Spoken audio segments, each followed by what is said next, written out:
నమస్కారం, Jyotiba TV news కి స్వాగతం. హెడ్లైన్ చూద్దాం.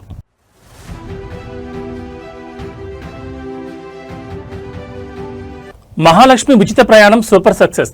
మహిళా సాధికారతలో సరికొత్త మైలురాయి. పరేడ్ గ్రౌండ్స్ లో 553 బస్సులను ప్రారంభించిన సీఎం రేవంత్.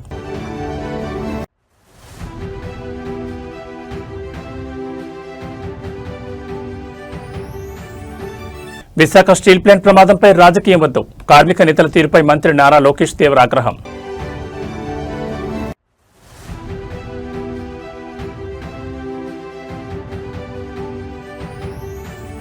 ప్రధాని నరేంద్ర మోడీ చారిత్రాత్మక 12 ఏళ్ల పాలన పూర్తి. కేంద్ర కేబినెట్ ఘనంగా అభినందనలు.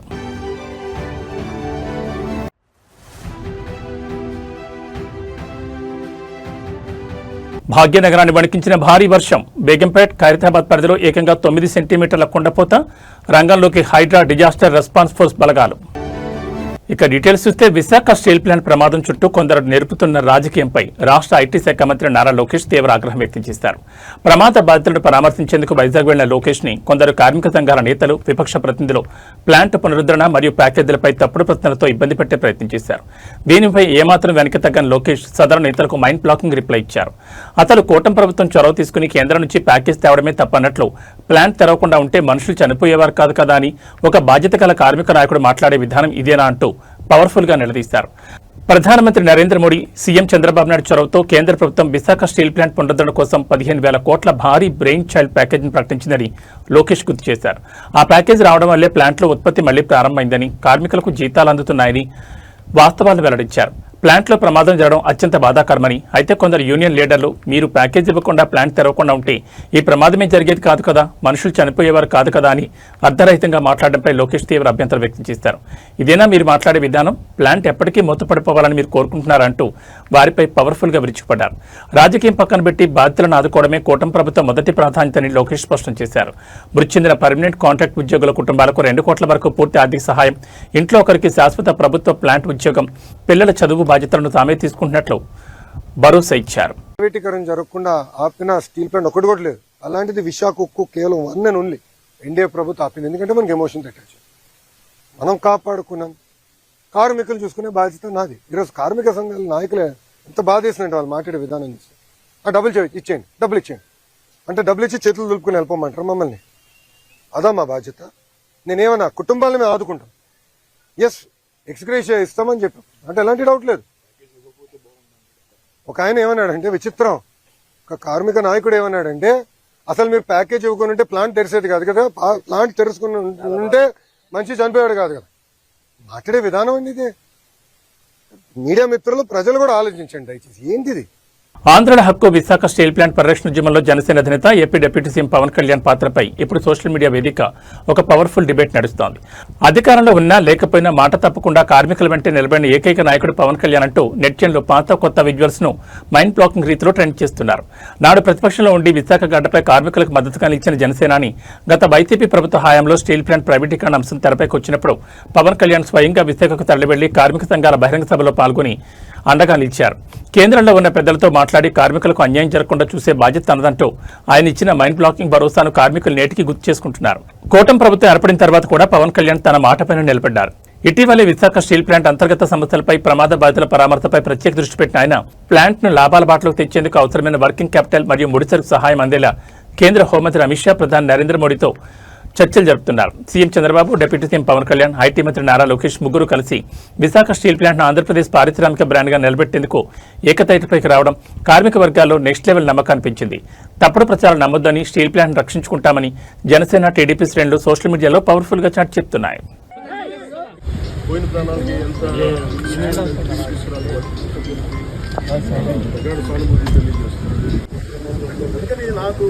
స్టీల్ ప్లాంట్ చాలా అద్భుతంగా ఉండాలి, ఇలాంటి ప్రమాదాలు జరగకూడదు అనేది మంది. తెలంగాణలో కోట్లాది మంది మహిళల ఆర్థిక సాధికారతకు ముఖ్యమంత్రి రేవంత్ రెడ్డి పరేడ్ గ్రౌండ్స్ వేదిక ఒక పవర్ఫుల్ రోడ్ మ్యాప్ ఆవిష్కరించారు. రాష్ట్ర చరిత్రలోని మునుపెన్నడూ లేని విధంగా మండల మహిళా సమాఖ్యల పూర్తి యాజమాన్య పర్యవేక్షణలో నడవబోయే ఏకంగా 553 సరికొత్త ఆర్టీసీ బస్సులను ముఖ్యమంత్రి జెండా ఊపి ఘనంగా ప్రారంభించారు. మహిళలు కేవలం బస్సుల్లో ఉచితంగా ప్రయాణించడమే కాదు, ఇకపై బస్సులు బోనర్లుగా మారి లాభాలు ఆర్జించాలని కాన్సెప్ట్ తో కాంగ్రెస్ ప్రభుత్వం ఈ పవర్ఫుల్ నిర్ణయం తీసుకుంది. రాష్ట్ర వ్యాప్తంగా ఉన్న మండల మహిళా సమాఖ్యలకు బ్యాంక్ లింకేజ్ మరియు ప్రభుత్వ సబ్సిడీల ద్వారా ఈ 553 బస్సులను కేటాయించారు. ఈ బస్సుల ద్వారా వచ్చే ఆదాయం నిర్వహణ అంతా మహిళా సంఘాల చేతుల్లోనే ఉంటుంది. గ్రామీణ రోడ్లలో రవాణా కష్టాలను తీరుస్తూనే మహిళలకు ఉపాధి కల్పించడమే దీని అసలు లక్ష్యం. సికింద్రాబాద్ పరేడ్ గ్రౌండ్స్ వేదికగా వందలాది మంది ఇందిరమ్మ మహిళా సంఘాల ప్రతినిధుల సమక్షంలో సీఎం రేవంత్ రెడ్డి సరికొత్త బస్సుల కాన్వాయ్ను ప్రారంభించారు. ఈ కార్యక్రమంలో మంత్రులు, ఆర్టీసీ ఉన్నతాధికారులు పాల్గొనగా పచ్చని రంగుతో అలంకరించిన బస్సులు వరుసగా కదులుతుంటే పరేడ్ గ్రౌండ్స్ పరిసరాలు పవర్ఫుల్ విజువల్స్ తో కనిపించేశాయి. ఇప్పటికే రాష్ట్రంలో మహిళలకు ఉచిత బస్సు ప్రయాణం సదుపాయం సూపర్ సక్సెస్ కాగా ఇప్పుడు నేరుగా మహిళా సమాఖ్యల ఆధ్వర్యంలోని వందలాది బస్సులు రోడ్డెక్కడం ప్రభుత్వానికి ప్రజల్లో మైలేజ్ ఇస్తుందని విశ్లేషకులు భావిస్తున్నారు. ఈ బస్సుల ద్వారా మారుమూల గ్రామాలకు కూడా రవాణా సౌకర్యం మరింత మెరుగుపడనుంది. 3 రంగుల జెండా బట్టి సింగమోలే కదిలినాడు ఒక్కరో కాంగ్రెస్ సూర్యుడు మన రేవంత్ అన్న నిగ్గదీసి అడిగే మునగాడు. వీడు భూమిన వానైతాడు పీద సాదల ధైర్యం వీడు దొంగ దొరల భరతం పడతాడు. మన రేవంత్ అన్న పేద ఇంటికి పండుగ తెస్తాడు. సోనియమ్మ దివెనతోని రాహులన్న సైనికుడయ్యి పెద్ద కొడుకై యుద్ధం చెయ్య సిద్ధమాయే రేవంత్ అన్న. 3 రంగుల జెండా బట్టి సింగమోలే కదిలినాడు ఒక్కరో కాంగ్రెస్ సూర్యుడు మన రేవంత్ అన్న నిగ్గదీసి అడిగే మునగాడు.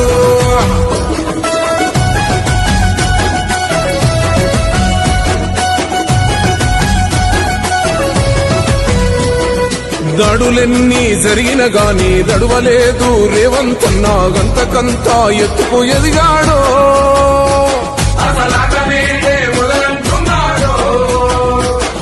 మొక్కనాడు పోలేదు ఒక్కడయ్యి కొట్లాడాడు అందుకే పెద్ద.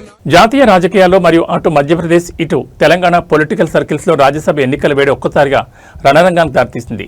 కాంగ్రెస్ పార్టీ ప్రతిష్టాత్మకంగా బరిలోకి దించిన సీనియర్ నాయకురాలు తెలంగాణ కాంగ్రెస్ ఇన్ఛార్జ్ మీనాక్షి నటరాజన్ నామినేషన్ను సాంకేతిక కారణాల సాకుతో తిరస్కరించడంపై కాంగ్రెస్ శ్రేణులు విరుచుకుపడుతున్నాయి. ఈ వ్యవహారంపై తెలంగాణ మంత్రి పొన్నం ప్రభాకర్ కేంద్రంలోని బీజేపీ ప్రభుత్వంపై అత్యంత ఘాటైన బాణాలు విసిరారు. ముందస్తు నోటీసులు లేకుండా అసలు కేసు వివరాలంటూ చెప్పకుండా ఒక మహిళా అభ్యర్థి నామినేషన్ రిజెక్ట్ చేయడం పూర్తిగా అప్రజాస్వామికమని మండిపడ్డారు. నామినేషన్ తిరస్కరణ ప్రక్రియపై మంత్రి పొన్నం ప్రభాకర్ తీవ్ర ఆగ్రహం వ్యక్తం చేశారు. కనీసం ముందస్తు నోటీసు ఇవ్వకుండా అభ్యంతరాలపై వివరణ ఇచ్చుకునేందుకు సరైన సమయం కూడా కేటాయించకుండా నామినేషన్ స్క్రాప్ చేయడం బీజేపీ నిరంకుశత్వానికి పరాకాష్ఠం ధ్వజమెత్తారు. తెలంగాణలో కేవలం ఒక కోర్టు నోటీసు వచ్చిన వ్యవహారాన్ని ఏదో పెద్ద క్రిమినల్ కేసు పెండింగ్ లో ఉందంటూ అఫిడవిట్లో సమాచారం దాచారనే సాకుతో బీజేపీ కావాలనే అడ్డుకుందని పొన్నం ప్రభాకర్ ఆరోపించారు. ఓటమి భయంతోనే బీజేపీ ఇటువంటి కుట్రలకు తెరలేపిందని కామెంట్స్ చేశారు.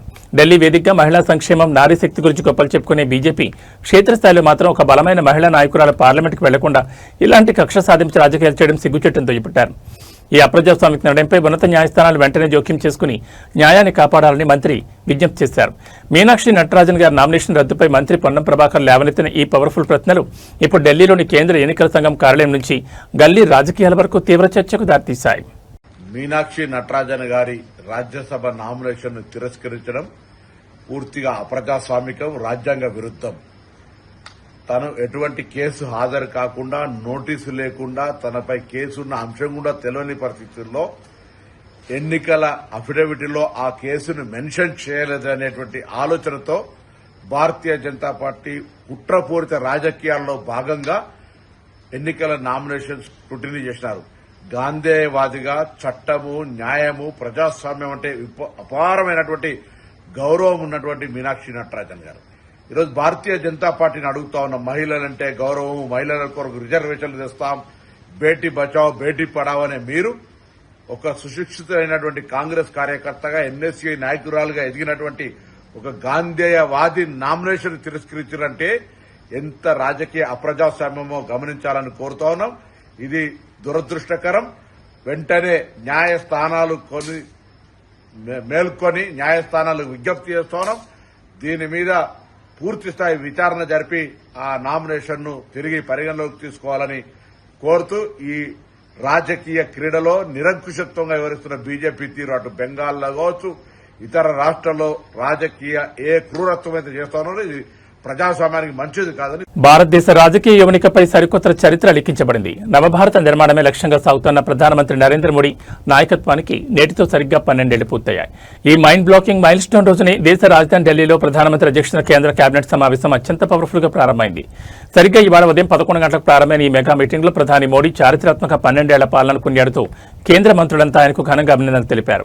ఇవాళ ఉదయం 11 గంటలకు కేబినెట్ హాల్లో ప్రధాని మోడీ అడుగుపెట్టగానే కేంద్ర సీనియర్ మంత్రులు రాజ్నాథ్ సింగ్, అమిత్ షా, నితిన్ గడ్కరీ సహా కేబినెట్ సహచరులంతా లేచి నిలబడి ఆయనకు శుభాకాంక్షలు తెలియజేశారు. ఒక సామాన్య కార్యకర్త నుండి దేశాన్ని 12 ఏళ్లుగా తిరుగులేని శక్తిగా నడిపిస్తున్న ఏకైక గ్లోబల్ లీడర్ మోదీ అంటూ మంత్రులు కొనియాడారు. ఈ కేబినెట్ భేటీ కేవలం అభినందనలకే పరిమితం కాకుండా దేశవ్యాప్తంగా సామాన్యులకు, రైతులకు మరియు పారిశ్రామిక రంగానికి బూస్టింగ్ ఇచ్చే పలు నిర్ణయాలకు ఆమోదం తెలపబోతోంది. ముఖ్యంగా మౌలిక వసతుల కల్పన, ఉపాధి రక్షణ మరియు కొత్త జాతీయ ప్రాజెక్టులకు సంబంధించిన నిధుల విడుదలకు కేబినెట్ పచ్చజెండా ఊపనున్నట్టు తెలుస్తోంది. తనపై నమ్మకం ఉంచిన దేశ ప్రజలకు, కేబినెట్ సహచరులకు కృతజ్ఞతలు తెలుపుతూనే రాబోయే కాలంలో భారత్ను ప్రపంచంలోనే టాప్ 3 ఆర్థిక వ్యవస్థగా నిలబెట్టేందుకు మరింత వేగంగా పనిచేయాలని మంత్రిమండలికి ప్రధాని మోడీ పవర్ఫుల్ గా దిశానిర్దేశం చేశారు.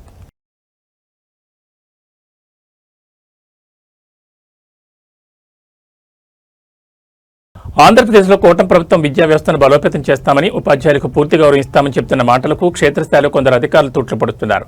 పొట్టి శ్రీరాములు నెల్లూరు జిల్లాలో ఒక ప్రభుత్వ ఉపాధ్యాయుడికి స్థానిక మండల విద్యాశాఖ అధికారికి నుంచి ఎదురవుతున్న నరకప్రాయమైన వేధింపుల ఉదంతం ఇప్పుడు సంచలనంగా మారింది. గత 3 సంవత్సరాలుగా సదర్ ఎంఈఓ ఆ టీచర్ను మానసికంగా, పరిపాలన పరంగా తీవ్ర ఇబ్బందులు గురిచేస్తున్నారంటూ సంచలన ఆరోపణలు వెలుగుచూశాయి. సమాజానికి జ్ఞానాన్ని పంచే గురువు ఇలా రోడ్డున పడి బాధపడడం ఏమాత్రం మంచిది కాదంటూ ఉపాధ్యాయ సంఘాలు గర్జిస్తున్నాయి. నెల్లూరు జిల్లాకు చెందిన సదరు ఉపాధ్యాయుడు గత 3 ఏళ్లుగా స్థానిక ఎంఈఓ వేధింపుల వల్ల తీవ్రమైన మానసిక ఒత్తిడిని అనుభవిస్తున్నారు. సెలవుల మంజూరు, సర్వీస్ రిజిస్టర్ పనులు, లీవ్ శాలరీస్ వంటి చిన్న అడ్మినిస్ట్రేటివ్ విషయాల్లో కూడా సదరు అధికారి కావాలనే సతాయిస్తున్నట్లు ఆరోపణలు ఉన్నాయి. విధి నిర్వహణలో ఎలాంటి లోటు లేకుండా పనిచేస్తున్నప్పటికీ తనను వ్యక్తిగతంగా లక్ష్యంగా చేసుకుని ఇబ్బంది పడుతున్నారంటూ ఆ ఉపాధ్యాయుడు ఆవేదన వ్యక్తం చేసిన విజువల్స్ నెట్టింట వైరల్ అవుతున్నాయి. చదువు చెప్పాల్సిన గురువు క్లాస్ రూమ్లో ప్రశాంతంగా ఉండలేకపోతే విద్యార్థుల భవిష్యత్తు ఏం కావాలని స్థానిక తల్లిదండ్రులు ప్రశ్నిస్తున్నారు. నెల్లూరు జిల్లాలో వెలుగు చూసిన ఈ ఉపాధ్యాయుడి మాత రాష్ట్ర వ్యాప్తంగా ఉన్న విద్యాశాఖ ఉన్నతాధికారుల వరకు చేరింది. మరి విద్యాశాఖ డైరెక్టర్ మరియు జిల్లా కలెక్టర్ ఈ అంశంపై ఎలాంటి యాక్షన్ ప్లాన్ తీసుకుంటారో చూడాలి.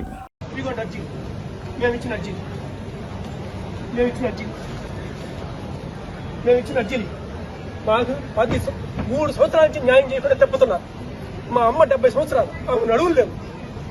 ఇదంతా నెల్లూరు ఎంఈఓ చేసి తిరుపాలు చేసిన కుట్ర. ఇది పోకిరి పిల్లకాయలు పెట్టి ఒక టీచర్ని కొట్టించి 3 సంవత్సరాలకి న్యాయం జరగకుండా రాజకీయ నాయకులు చెప్పిస్తా కలెక్టర్ గారు యాక్షన్ తీసుకోకుండా డిఈఓలు, కలెక్టర్లు అందరూ చేరి డ్రామాలు ఆడుతున్నారు. ఒక టీచర్ని మా జీవితాన్ని సర్వనాశనం చేస్తున్నారు.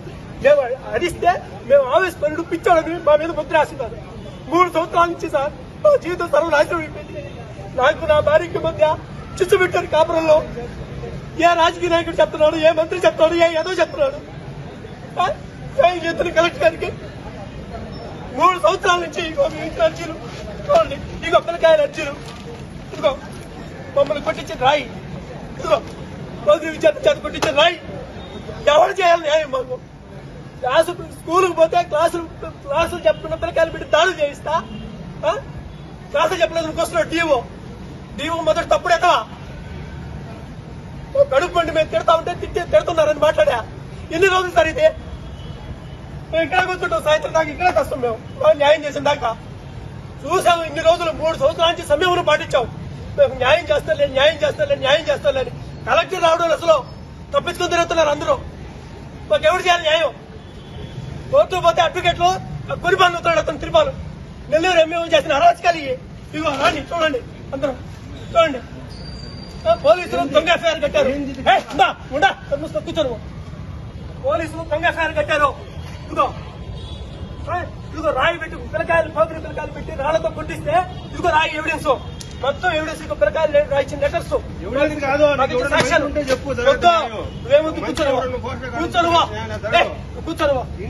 కూర్చో, నేను ఒక్కడైనా కూర్చుంటా. మాకు ఎవరు న్యాయం చేయకుండా, మాకు న్యాయం జరగకుండా, మా పక్క ఎవరు నిలబడకుండా పొలిటికల్ లీడర్స్ కూడా పొలిటికల్ లీడర్స్ చెప్పి లోకల్ పొలిటికల్ లీడర్స్ బతిలాడుకుంటే వాళ్ళని రానియకుండా మా గురించి చెడుగా చెప్తా మా జీవితాన్ని నాశనం చేయాలని చూస్తున్నారు. చూడండి ఎవిడెన్స్ ఏమి ఉన్నాయో. మొత్తం పిల్లకాయలు అడగడు పోయి మేము ఎట్ట చదువు చెప్పామో. 18 సంవత్సరాలు మేము సిన్సియర్ గా చదువు చెప్తే ఈ రోజుకి యాక్షన్ లేదో. ఒక్కరి మీద నేరం చేసిన టీచర్లందరినీ తప్పిస్తున్నారు. డిఈఓ ప్రధాన కుట్రదారుని తప్పించాడు. అసలు విశాఖ స్టీల్ ప్లాంట్ దురదృష్టకర ప్రమాదం ఏపీ రాజకీయాల్లో నెక్స్ట్ లెవెల్ పొలిటికల్ రంగానికి దారితీసింది. స్టీల్ ప్లాంట్ వేదికగా కూటమి మంత్రులు పవన్ కళ్యాణ్, నారా లోకేష్లు ఆడుతున్న శవ రాజకీయాలపై వైసీపీ విరుచుకుపడింది. వైసీపీ జిల్లా అధ్యక్షుడు మాజీ మంత్రి పేర్ని నాని ప్రెస్ మీట్ వేదికగా జనసేనాని పవన్ కళ్యాణ్పై విమర్శనాస్త్రాలు సంధించారు. పవన్ కళ్యాణ్ రాజకీయాల కోసం ఎంత దిగజారైనా మాట్లాడతారు. అబద్దాలను పవర్ఫుల్ గా ప్రచారం చేయడంలో ఆయన నెక్స్ట్ లెవెల్ అంటూ పేర్ని నాని పక్కా ఆధారాలతో నిలదీశారు. పేర్ని నాని మాట్లాడుతూ స్టీల్ ప్లాంట్ను కాపాడింది తామేనంటూ కూటమి నేతలు అబద్దాలు చెప్తున్నారని మండిపడ్డారు. పవన్ కళ్యాణ్ తన పొలిటికల్ మైలేజ్ కోసం కార్మికుల ప్రాణాలను, ప్లాంట్ భవిష్యత్తును పణంగా పెట్టి కేంద్ర పెద్దల ముందు మోకరిల్లుతున్నారని ఆరోపించారు. కేంద్రం 100% ప్రైవేటీకరణ చేయాలని పట్టుబట్టినప్పుడు నాటి ముఖ్యమంత్రి వైఎస్ జగన్మోహన్ రెడ్డి అసెంబ్లీ సాక్షిగా ప్రైవేటీకరణకు వ్యతిరేకంగా తీర్మానం ఆమోదించి కేంద్రానికి పంపిన హిస్టరీని నాని గుర్తు చేశారు. జగనన్న ప్లాంట్ రక్షణ కోసం అంతగా పోరాడితే నేడు పవన్ కళ్యాణ్ సిగ్గు లేకుండా వైసీపీపై బురద జల్లడం వెంటనే నిలదీశారు. ప్లాంట్లో జరిగిన ప్రమాదంపై మాట్లాడుతూ 22 మంది చేయాల్సిన పనిని కేవలం 11 మందితో చేయించడం వల్లే ఈ ఘోరం జరిగిందన్నారు. గత 2 ఏళ్లుగా కేంద్రం వీఆర్ఎస్ పేరుతో అనుభవజ్ఞులైన కార్మికులను బలవంతంగా పంపించి తక్కువ జీతాలకు అనుభవం లేని వారితో పనిచేయించడం వల్లే ఈ విషాదం జరిగిందని, దీనికి కేంద్ర రాష్ట్ర ప్రభుత్వాల నిర్లక్ష్యమే కారణమని నిజాలు వెల్లడించారు. పవన్ కళ్యాణ్ గారు మీడియాతో మాట్లాడుతూ ఈరోజు విశాఖపట్నంలో పవన్ కళ్యాణ్ గారు మీడియాతో మాట్లాడుతూ ఏం మాట్లాడతారు?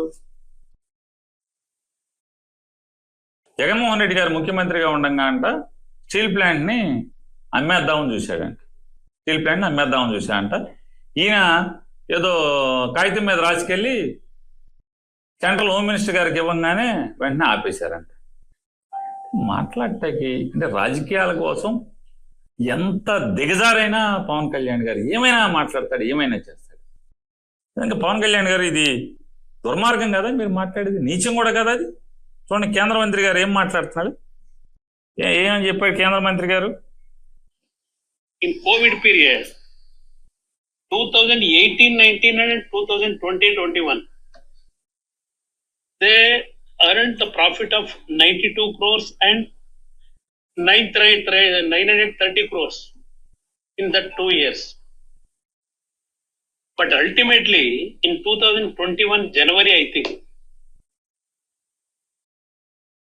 our Deepam, they have decided to disinvestment for 100%. To go for the selling of the unit to privatize the unit 100%. But during that time, Andhra government, they have passed a resolution in the Andhra Assembly opposing this disinvestment decision. Even though downfall was there, in COVID period, 2018 కేంద్ర మంత్రి గారు 2025లో చెప్పాడు ఈ మాట. 2025 జనవరిలో విశాఖపట్నం వచ్చి చెప్పాడు. ఏమని? ఆ రోజు కేంద్ర ప్రభుత్వం మొత్తం దీన్ని అమ్మేయడానికి నిర్ణయం తీసుకుంది, 100% అమ్మేయడానికి నిర్ణయం తీసుకుంది. జగన్మోహన్ రెడ్డి గారి ప్రభుత్వం అసెంబ్లీలో తీర్మానం చేసింది, కార్మిక సంఘాలు గొడవలు చేసినాయి, అప్పటి నుంచి ఆగిపోయి ఉంది ఇది. అంతేగాని కేంద్ర ప్రభుత్వం అనేది వెనక్కి తీసుకోవడం కూడా జరగలేదు ఇప్పుడు దాకా. గ్రేటర్ హైదరాబాద్ ను వానదేవుడు కరుణించాడు. నగరంపై ఒక్కసారిగా విరిచిపోయిన భయంకరమైన వర్షం భాగ్యనగరాన్ని చెరువులా మార్చేసింది. బేగంపేట, ఖైరతాబాద్, సచివాలయం పరిసర ప్రాంతాల్లో ఏకంగా 9 సెంటీమీటర్ల మైండ్ బ్లాకింగ్ వర్షం పడడంతో వీఐపీ రోడ్లన్నీ మోకాళ్లలోతు నీటిలో మునిగిపోయాయి. ఈ అత్యవసర తరుణంలో నగర ప్రజలను కాపాడేందుకు హైడ్రా డిజాస్టర్ రెస్పాన్స్ ఫోర్స్ సిబ్బంది పవర్ఫుల్ గా రంగంలో దిగారు. హైడ్రా కమిషనర్ ఏబీ రంగనాథ్ స్వయంగా క్షేత్రస్థాయిలో పర్యటిస్తూ ట్యాంక్ బండ్ సెక్రటరియట్ వద్ద నిలిచిన వరద నీటిని, విరిగిపడిన వృక్షాలను యుద్ధ ప్రాతిపదికన తొలగింపు చేస్తున్నారు.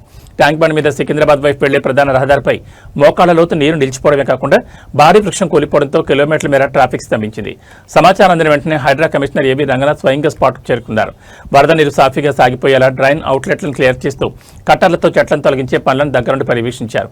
వర్షం ధాటికి గ్రేటర్ పరిధిలో దాదాపు 76 చోట్ల భారీ వృక్షాలు, కొమ్మలు విరిగి రోడ్లపై పడ్డాయి. హైడ్రా డిఆర్ఎఫ్ బలగాలు అత్యాధునిక రెస్క్యూ వెహికల్తో రంగంలో దిగి ఆ చెట్లను ముక్కలుగా నరికి ట్రాఫిక్ ను క్లియర్ చేస్తున్నాయి. ఐటీ కారిడార్ అయిన శేర్లింగంపల్లి, కొండాపూర్, గచ్చిబౌలి, మాదాపూర్తో పాటు లోతట్టు ప్రాంతాలైన టోలీచౌక్, షేక్పేట్, సికింద్రాబాద్, హైదర్గూడ ఏరియాలో హైడ్రా కమాండోలు లైవ్ యాక్షన్లోకి దిగారు. మోటార్ పంపుల ద్వారా రోడ్లపై నిలిచిన జలాలను ఖాళీ చేస్తూ నగరానికి రిలీఫ్ ఇస్తున్నారు.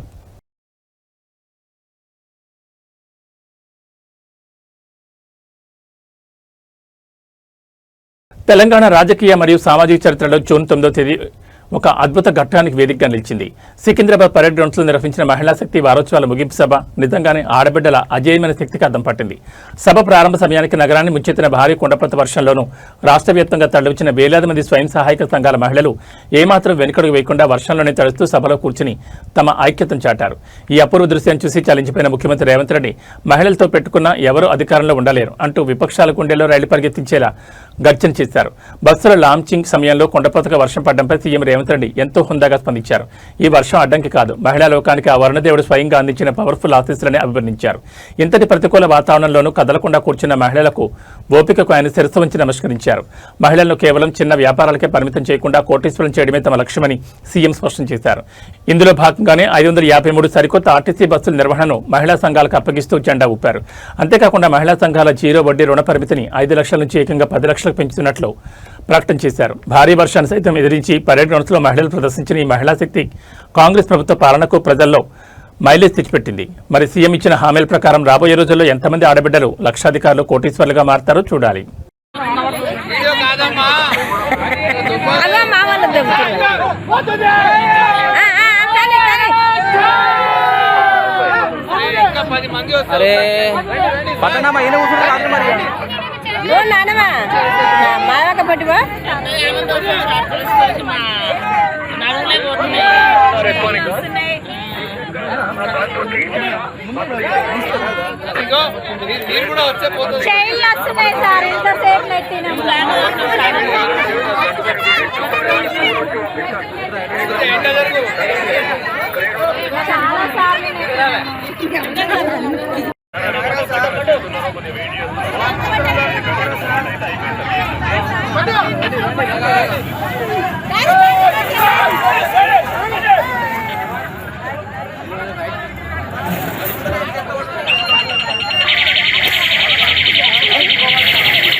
వెండి తెరపై God of masses Nandamuri Balakrishna అడుగుపెడితే బాక్సాఫీస్ షేక్ అవ్వాల్సిందే. ఇవాళ బాలయ్య బాబు జన్మదిన వేడుకల సందర్భంగా తెలుగు రాష్ట్రాల్లోని థియేటర్లని జాతరను తలపిస్తున్నాయి. టాలీవుడ్ హిస్టరీలోనే రికార్డుల బ్యాట్ను నేర్పించిన vintage cult classic Samarasimha Reddy cinema సరిగ్గా 27 ఏళ్ల తర్వాత సరికొత్త 4K అల్ట్రా హెచ్డీ క్వాలిటీతో ఇవాళ థియేటర్లో గ్రాండ్గా రిలీజ్ అయింది.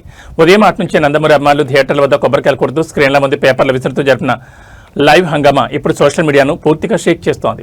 థియేటర్లో నందమూరి లోకోద్ధారక అనే పవర్ఫుల్ సాంగ్ రాగానే థియేటర్ల రూఫులు బద్దలైపోయేలా ఫ్యాన్స్ అరుపులతో హోరెత్తించారు. హీరోయిన్లు సిమరాన్, అంజలా జవేర్లతో బాలయ్య బాబు వేసిన గ్రేస్ఫుల్ స్టెప్లకు మణిశర్మ అందించిన మైండ్ బ్లాకింగ్ బ్యాక్గ్రౌండ్ స్కోర్కు థియేటర్ లోపల యువత మాస్ డాన్సులతో బీభత్సం సృష్టిస్తున్నారు. దివంగత నటుడు జయప్రకాష్ రెడ్డి రాయలసీమ యాస విలనిజం, దానికి పోటీగా బాలయ్య బాబు తొడగొట్టి చెప్పే పవర్ఫుల్ డైలాగులు, యాక్షన్ సీక్వెన్స్లు వస్తుంటే స్క్రీన్ల ముందు పేపర్లు విసురుతూ ఫ్యాన్స్ పూనకాలతో ఊగిపోతున్నారు. కొత్త సినిమాలకు రాని రేంజ్లో థియేటర్ల వెలుపల భారీ కటౌట్లు, బాణసంచా కాలుస్తూ పండగ వాతావరణాన్ని తీసుకొచ్చారు. అటు సమరసింహారెడ్డి రిలీజ్ హ్యాపీనెస్ ఒకవైపు ఉంటే, ఇటు బాలయ్య బర్త్డే స్పెషల్ గా గోపిచంద్ మల్లేని కాంబినేషన్లో రాబోతున్న ప్రతిష్టాత్మక చిత్రం NBK 111 నుంచి విడుదలైన mind blocking glimpse visuals Nandamuri అభిమానులకు పవర్ఫుల్ డబుల్ ట్రీట్ ఇచ్చాయి. బంగారం, వెండి కొనాలనుకునే నగర ప్రజలకు ఇవాళ ఒక మైండ్ బ్లాకింగ్ గుడ్ న్యూస్ అందింది. గత కొన్ని వారాలుగా ఆకాశమే హద్దుగా పెరుగుతూ లక్షల మారు దాటిన పసిడి ధరలు ఇవాళ మార్కెట్లో కుప్పకూలాయి. హైదరాబాద్ బులియన్ మార్కెట్ చరిత్రలోనే అత్యంత భారీ పతనాల్లో ఒకటిగా నిలిచేలా ఇవాళ ఉదయమే బంగారం ధరలు వేలల్లో దిగివచ్చాయి. అటు 24 క్యారెట్ల స్వచ్ఛమైన బంగారం, ఇటు ఆభరణాల తయారీకి వాడే 22 క్యారెట్ల పసిడితో పాటు వెండి ధర కూడా ఊహించని రీతిలో భారీగా క్షీణించింది. హైదరాబాద్లో ఇవాళ అత్యంత నాణ్యమైన 24 క్యారెట్ల 10 గ్రాముల బంగారం ధర ఏకంగా 4,300 పతనమై 1,48,860 మార్కు చేరింది. నిన్నటి వరకు కొండే కూర్చున్న ధర ఇవాళ ఒక్కసారిగా వేలలో తగ్గడంతో పెట్టుబడిదారులు షాకు గురవుతున్నారు. సామాన్యులు ఎక్కువగా కొనుగోలు చేసే ఆభరణాల 22 క్యారెట్ల 10 గ్రాముల బంగారం ధర కూడా ఇవాళ 3,950 మేర భారీగా తగ్గింది. దీంతో మార్కెట్లో ప్రస్తుత రేటు 1,36,450 పలుకుతోంది. పసిడి ప్రియులకు ఇది ఒక రకంగా పవర్ఫుల్ బూస్టింగ్ అని చెప్పాలి. పసిడి కంటే వేగంగా ఇవాళ వెండి ధర మార్కెట్లో కుప్పకూలింది. ఒకే రోజు ఏకంగా 10,000 మేర పతనమై కేజీ సిల్వర్ రేటు ప్రస్తుతం 2,60,000కు పడిపోయింది. తెలుగు రాష్ట్రాల్లోని వివిధ నగరాలు, ప్రాంతాలను బట్టి ఈ ధరల్లో స్వల్పంగా తేడాలుండే అవకాశం ఉందని నిపుణులు చెబుతున్నారు. హైదరాబాద్తో పాటు దేశవ్యాప్తంగా బులియన్ మార్కెట్లను షేక్ చేసిన ఈ భారీ ధరల తగ్గింపు జ్యువెలరీ షాపులకు కస్టమర్ల తాకిడిని మైండ్ బ్లాకింగ్ రీతిలో పెంచబోతోంది.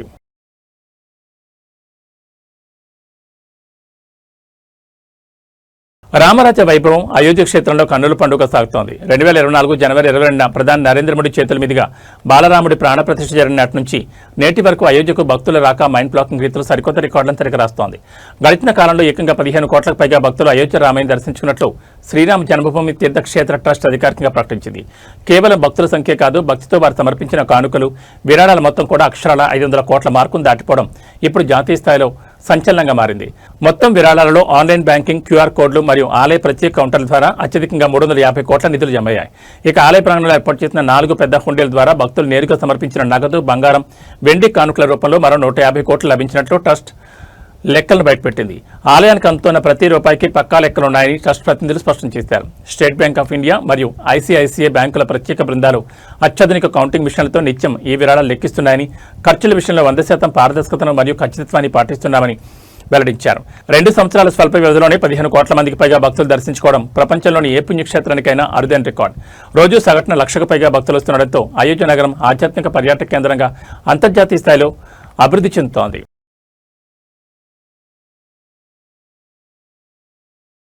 ఏబీ బులెటిన్ విశేషాలు. నమస్కారం.